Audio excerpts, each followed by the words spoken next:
Chelsea, thank you for coming in today and joining me. Thank you so much for having me. The 2016 presidential elections are coming up, and we've seen a lot of different candidates announced. So what are your thoughts about the candidates so far? The thing that I love about this upcoming election and our presidential bench for the GOP is that it is diverse. I mean, you have an African-American male, you have a woman, you have people, the demographics in terms of, not only race and gender, but also what they believe in and who they stand for and where they are from, their background. But the GOP has, historically not been there for African Americans. In the last 2012 presidential election, they only got 6% of the African American vote. What's going to be different this time? Well, so 2012 was 6%, 2014 was 10%. So we increased over that 2-year period. The people who are going to be out sharing the message, people who look like you and I, who are able to go to these events, they can see someone who looks like them and they are able to see, listen, people want candidates that happen to be Republican.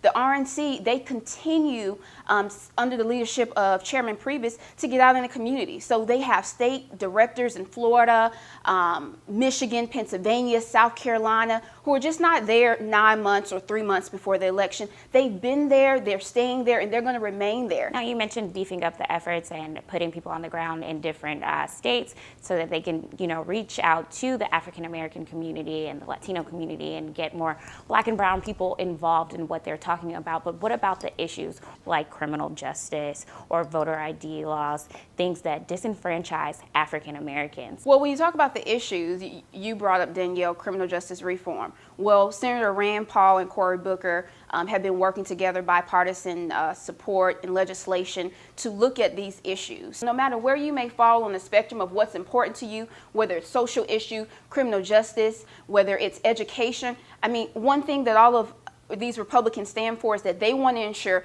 that every American has the opportunity to live out their American dream. And what about millennials? The youth vote is very important. Everyone's trying to figure out, how do we capture our generation's vote? For millennials, I mean, that's a great thing. After the 2012 elections, the RNC did an autopsy. So they looked at all these demographics. And so one of the areas that they were able to hone in were millennials and youth. And they took the information from that report. They looked at a Harvard report that came out maybe a year or so later. They've been putting that in action. And so when you look at college Republicans, young Republicans, we are on campuses. Not only are we on, the traditional campuses, we're on HBCUs. We're restarting chapters. We restarted the Morehouse College Republican chapters. And those are the things that's going to get people engaged and involved. Because at the end of the day, when somebody goes out to vote, they want to know what they're voting for or who they're voting for. So when we look at these efforts of outreach, the first step is to be in the face of the people that you want to talk to.